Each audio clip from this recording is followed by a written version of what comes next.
అందరికీ నమస్కారం. నా పేరు అనుశ్రీ. ఈరోజు నేను చదివి వినిపించబోతున్న కథ పేరు తోడు. తోడు అంటే ముందుగా గుర్తుకు వచ్చేది మనసు పంచుకునే ప్రేయసీ ప్రియులు లేదా జీవితాన్ని పంచుకున్న భార్యాభర్తలు, స్నేహితులు. నిన్న మొన్నటిదాకా సీతాదేవి గారితో పరిచయం అయ్యే వరకు నేను అంతే అనుకునేదాన్ని. సీతాదేవి గారు ఎవరో చెప్పాలి కదా ముందు. 5 సంవత్సరాల క్రితం మా ఎదురిల్లు కొనుక్కొని వచ్చారు. అతి త్వరలోనే వారి ప్రేమానురాగాలతో మాతో అనుబంధం ఏర్పడి పిన్ని బాబాయిలుగా నా మనసులో సుస్థిర స్థానం ఏర్పరచుకున్నారు. గంగాధర్ గారు, ఆయన భార్య సీతాదేవి గారు ఇద్దరూ గవర్నమెంట్ ఉద్యోగాలు చేసి రిటైర్ అయ్యారు. పిల్లలిద్దరూ విదేశాల్లో స్థిరపడేందుకు సిద్ధపడితే పిల్లలు స్వేచ్ఛగా ఎగిరిపోవడానికి గంగాధర్ బాబాయ్ అడ్డు చెప్పలేదు. సీత పిన్ని మాత్రం విపరీతంగా ఏడ్చారు. కొన్ని రోజుల వరకు పిల్లలను మర్చిపోవడానికి ఆవిడకు పెద్ద తపస్సే చేయాల్సి వచ్చింది. బాబాయ్ ఎంతో ఓదార్పునిస్తూ ఓర్పుగా ఆవిడను మామూలు స్థితికి తీసుకువచ్చి మా అందరితోనూ తరచూ కలుస్తూ అప్పుడప్పుడు ఆయనే ముందర ఉండి చిన్న చిన్న పార్టీలు, పిక్నిక్ ప్రోగ్రాం లాంటివి ఏర్పాటు చేసి ఆవిడ బెంగను తొలగించే ప్రయత్నం చేశారు. పిల్లలకు రెక్కలు వచ్చాయి సీత, వాళ్ళను స్వేచ్ఛగా ఎగరనివ్వాలి. అస్తమానం మనతోనే కట్టేసుకోవాలి అంటే కుదురుతుందా? వాళ్ళు జీవితంలో అభివృద్ధి చెందాలి, వాళ్ళకంటూ కొన్ని ఆశయాలు ఉంటాయి, సాధించుకోనివ్వాలి అని గంగాధర్ గారు చెబితే రెక్కలొచ్చి వాళ్ళు వెళ్ళిపోతున్నారు నిజమే, కానీ అలసిన రెక్కలతో మన పరిస్థితి ఏమిటి అని ఆలోచించడం మర్చిపోయారు. ఏమైనా అంటే మా దగ్గరికి రండి అంటారు. పుట్టినప్పటి నుండి ఇక్కడి వాతావరణానికి అలవాటు పడిపోయిన వాళ్ళం. ఈ చరమాంకంలో అక్కడికి వెళ్ళి స్వతంత్రాన్ని దూరం చేసుకుని ఎలా బ్రతుకుతామని వాళ్ళు ఆలోచించడం లేదు అనేది. సీత, నిన్న మొన్నటిదాకా పిల్లలు, వాళ్ళ భవిష్యత్తు, పెళ్ళిళ్ళు అంటూ ఆరాటపడ్డాం. వాళ్ళ బాధ్యత పూర్తిగా తీరిపోయింది. ఇప్పుడు మనం ఒకరికొకరం తోడు కావాలి. మన కోసం మనం జీవించాలి. మన సుదీర్ఘ ప్రయాణంలో ఒకరి కోసం ఒకరం బతుకుతున్న రోజులు ఇవే అనుకో అంటూ గంగాధర్ గారు నచ్చజెపుతూ ఉంటే నేను, మా వారు ఒకరి ముఖాలు ఒకరం చూసుకుంటూ భవిష్యత్తులో మనం కూడా ఇలాగే ఇంత ప్రేమగా ఉండాలి అనుకునేవాళ్ళం. ఒకరోజు బాబాయ్ గారు రోడ్డు మీద వెళ్తూ ఉంటే ప్రమాదవశాత్తు ఒక కుక్కపిల్ల ఆయన స్కూటీకి అడ్డంగా వచ్చి కాలుకు దెబ్బ తగిలి పడిపోయింది. ఆయన అక్కడే నిర్లక్ష్యంగా వదిలేయకుండా ఆ కుక్కపిల్లను జాగ్రత్తగా హాస్పిటల్కు తీసుకువెళ్లి ట్రీట్మెంట్ చేయించి ఇంటికి తీసుకువచ్చారు. భార్యాభర్తలిద్దరూ కాలు గాయం మానేదాకా శ్రద్ధగా చూసుకున్నారు.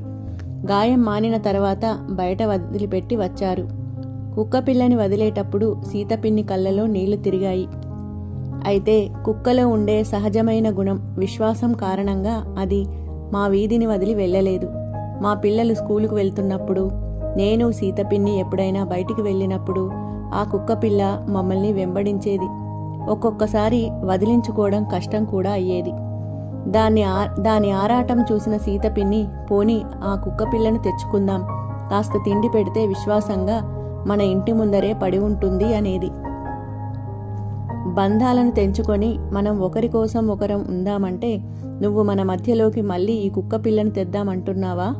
చూడమ్మా మీ పిన్ని, ప్రేమ పక్షులమై విహరిద్దామంటే కుక్కపిల్లను తెచ్చుకుందామంటుంది అంటూ ఆట పట్టించేవారు. నాకు, మా వారికి అమ్మా నాన్నలు లేకపోవడం, వాళ్ళిద్దరూ పిల్లలకు దూరంగా ఉండడం, మా మధ్య ఒక తీయని అనుబంధం ఏర్పడింది. మేము వాళ్లను మా కుటుంబ సభ్యులలాగానే భావిస్తే వాళ్ళు మమ్మల్ని కూతురు అల్లుడులాగానే చూసుకునేవాళ్ళు. మా పిల్లల్ని కూడా ఎంతో ప్రేమగా దగ్గరికి తీసుకునేవారు. చుట్టుపక్కల వాళ్ళకి మేము బంధువులుగానే తెలుసు. వాళ్ళిద్దరినీ చూస్తుంటే మిథునం సినిమాని ప్రత్యక్షంగా చూస్తున్న భావన కలిగేది నాకు. ఒకరోజు సాయంత్రం సీతపిన్ని నీరసంగా ఉందని, కాసేపు పడుకుంటానని మా మధ్యలో నుండి లేచి చెప్పా పెట్టకుండా శాశ్వత నిద్రలోకి వెళ్ళిపోయింది. పరాయి వాళ్లమైన మేమే పిన్ని మరణాన్ని తట్టుకోలేక విలపించాం.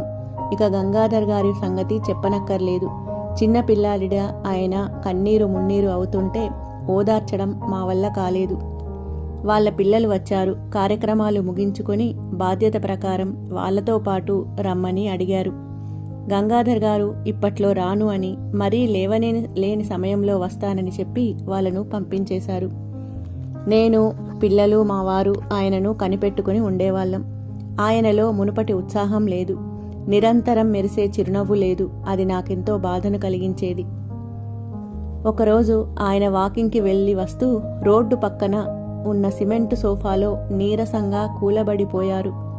చుట్టూ మనుషులు నడుస్తూ ఉన్నా ఆయన్ని ఎవరూ గమనించలేదు. కానీ ఆ కుక్క పిల్ల ఎలా గుర్తించిందో ఏమో, ఆయన చుట్టూ తిరుగుతూ రోడ్డు మీద వెళ్లే వాళ్లకు ఆయనను చూపించినట్టుగా అరుస్తూ హంగామా చేస్తుంటే మా వారు గుర్తుపట్టి గబగబా వెళ్ళి ఆయనను ఆటోలో హాస్పిటల్కి తీసుకువెళ్ళి ట్రీట్మెంట్ ఇప్పించి పర్వాలేదు, షుగర్ అని చెప్పిన తర్వాత ఇంటికి తీసుకువచ్చారు. ఆయన ఈ కార్యక్రమం అంతా అవుతున్నంతసేపు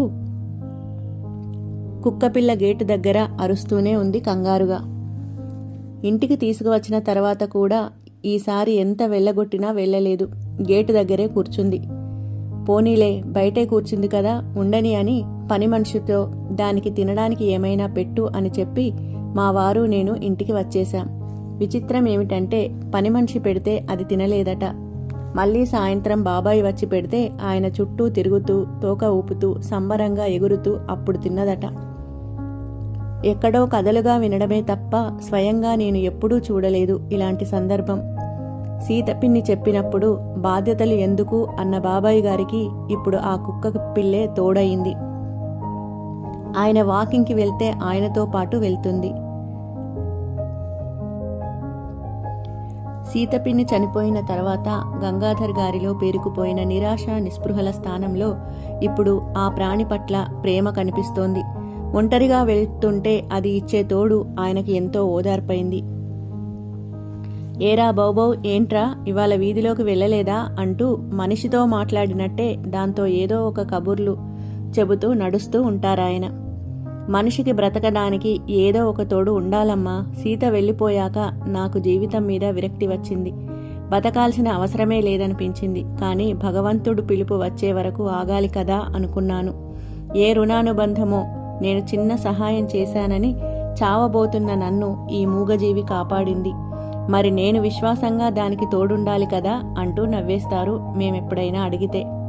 ప్రేమో, బాధ్యతో, బాంధవ్యమో తోడుగా ఉంటే మనిషి తనకు తాను ధైర్యమిచ్చుకుని నడిచే ప్రయత్నం చేస్తాడు అనిపించింది గంగాధర్ బాబాయిని చూస్తే. అదిగో వస్తున్నారు ఇటువైపే. బాబావుకు బిస్కెట్లు, బాబాయికి కాఫీ రెడీ పెట్టుకుని చూస్తున్నాను నేను. సమాప్తం. ఈ కథ మీద మీ అమూల్యమైన అభిప్రాయాలను కామెంట్స్ ద్వారా తెలియజేయండి. ధన్యవాదాలు. ఇంకా ఇటువంటి మంచి కథల కోసం శ్రీవల్లికలు ఛానల్ని సబ్స్క్రైబ్ చేయండి. అలాగే మీ అభిప్రాయాలను కామెంట్స్ ద్వారా తెలియజేయండి. నమస్తే.